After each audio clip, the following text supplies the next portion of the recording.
ছুটছে পুলিশ, ছুটছে এমএলএ, ছুটছে কচি কাঁচা, সবার একটাই উদ্দেশ্য, সবাই মিলে একযোগে দেশের রাজ্যের সংস্কৃতিকে বাঁচা।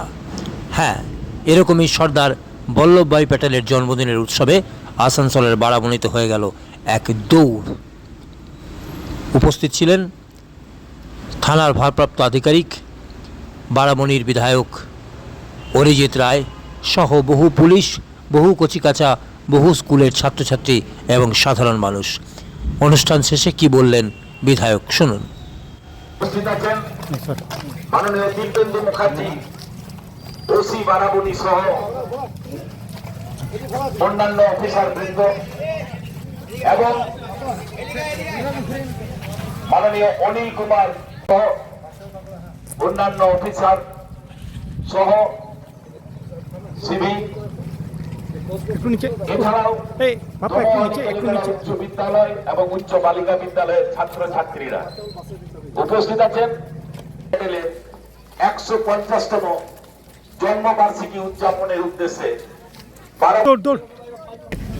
খুবই ভালো লাগছে যে এই সকালের এই পরিবেশে আমাদের বারাবণী থানার উদ্যোগে এবং আমাদের বারাবণী থানার ভারপ্রাপ্ত আধিকারিক মাননীয় বিডিও সাহেব সহ বিভিন্ন এলাকার স্কুলের ছাত্রছাত্রীরা এবং সমস্ত বারাবণী থানা যারা পুলিশ আধিকারিকরা একসঙ্গে এলাকার মানুষ আমরা এই যে রান ফর ইউনিটি আমাদের লৌহ পুরুষ সর্দার বল্লভভাই প্যাটেলকে স্মরণ করে তার 150তম জন্মজয়ন্তীতে এই এত সুন্দর একটা উদ্যোগ, এর আগে কখনো এই ধরনের উদ্যোগ নেওয়া হয়নি।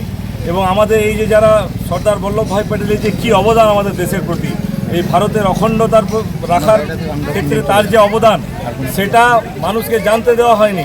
কিন্তু আগামী দিনে প্রশাসন সহ সরকার এই সমস্ত যে ভারতের পুরনো গৌরবান্বিত ইতিহাস, সেই ইতিহাসকে আমরা তুলে ধরবো এই ধরনের উদ্যোগ নিয়ে, এবং আগামী দিনে এই সমস্ত মানুষ যাদের অবদান এই দেশের স্বাধীনতা এবং তার পরবর্তী সেইগুলো মানুষের সামনে তুলে ধরা হবে।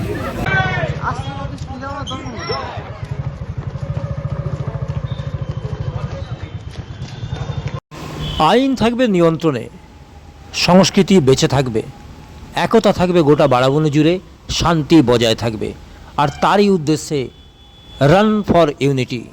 এমনটাই কিন্তু সরকারও চায়, এমনটাই চায় বারাবণী থানা পুলিশ প্রশাসন, এবং তারই দৃষ্টান্ত স্থাপন হলো বারাবণীতে আজ। আমাদের বিশেষ অনুষ্ঠান তুমি বলবে আমি শুনবা যে পর্যন্তই। আবার দেখুন আগামীকাল।